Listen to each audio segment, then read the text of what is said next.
Hey, it's Jessie, and I have a story for you.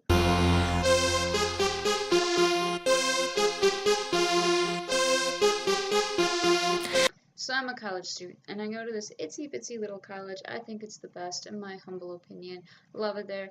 Anyways, one night, instead of hanging out with my friends, this one particular Friday night, I decided to chill and hang out by myself in my own little dorm room and watch a movie.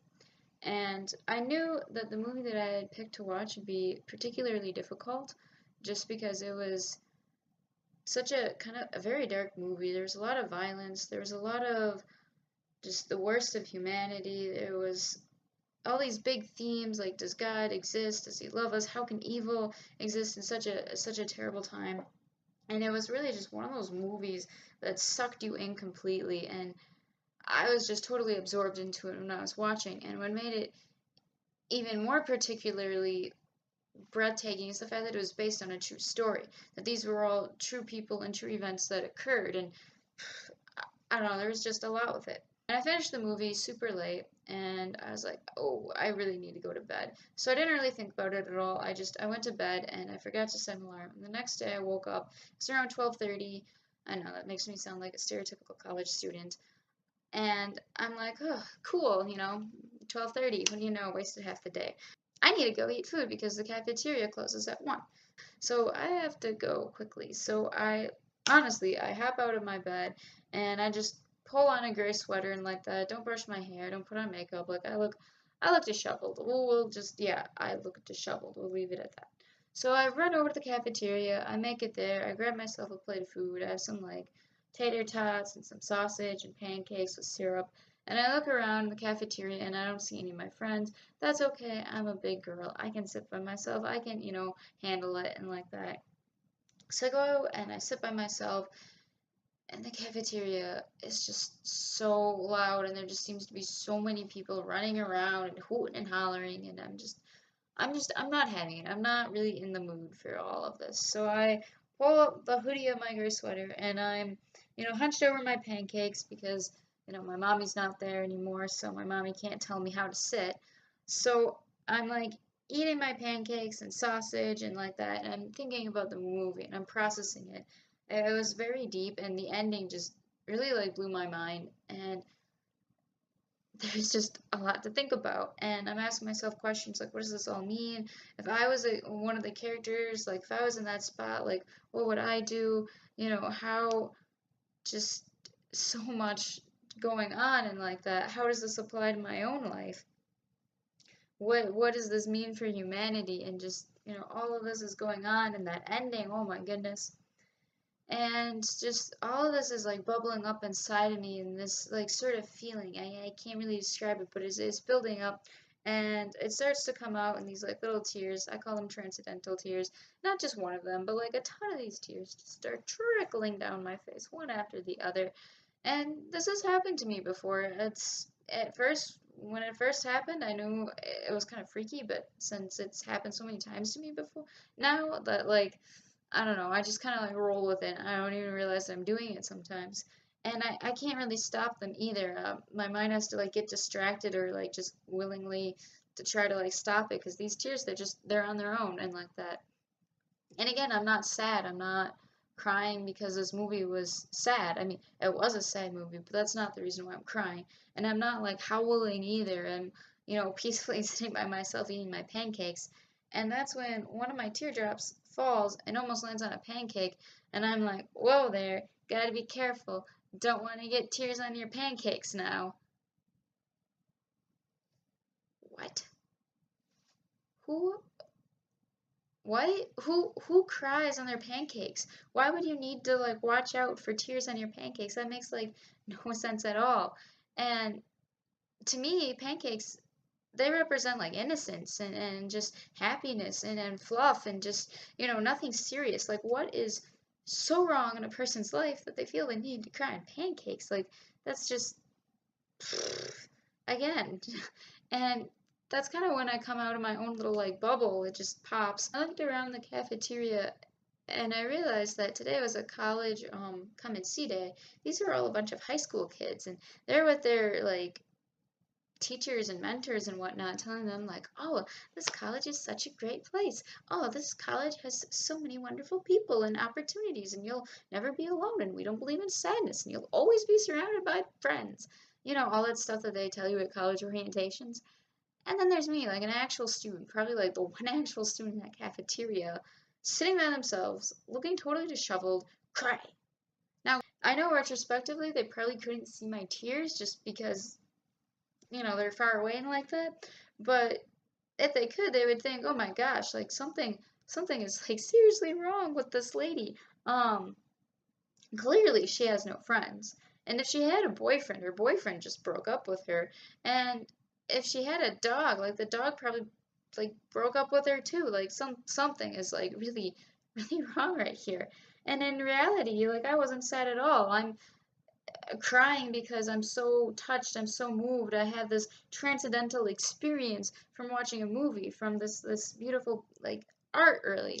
And and then, like, the gears in my brain go from, like, crying, like, oh, that's what we should do now, to, like, laughing. And I just start laughing at how absurd this scene is, and how, from the common eye, how misunderstood it all was. And that's really the end of my story. I finish my brunch there, I leave, I do homework, or I procrastinate. I don't, probably both. Yeah, and life moves on. Eventually, I'm telling you the story now. The point of what I want to talk about, though, is that big T word that I spit out a few times, transcendental. So what does transcendental mean? Good question. I don't really know. I remember when I was in high school, my English teacher, we had this unit on transcendentalism. It was super confusing. I read it multiple times. Still, like, just couldn't understand anything. A lot of, like, nature, a lot of, like, weird hippie stuff from the 1800s. There was a poem about grass. And I was like, I hate transcendentalism. This sucks. But somehow I ended up becoming a philosophy major in college. I don't know, that's another story. And I ran across another kind of simple definition of transcendentalism. That transcendental is basically like if we were to live on a plane like this, it's anything that pulls you up from this plane kind of higher where you transcend, transcendental, transcend into this higher plane. And this is usually done through the means of capital T truth, capital B beauty, and capital G goodness.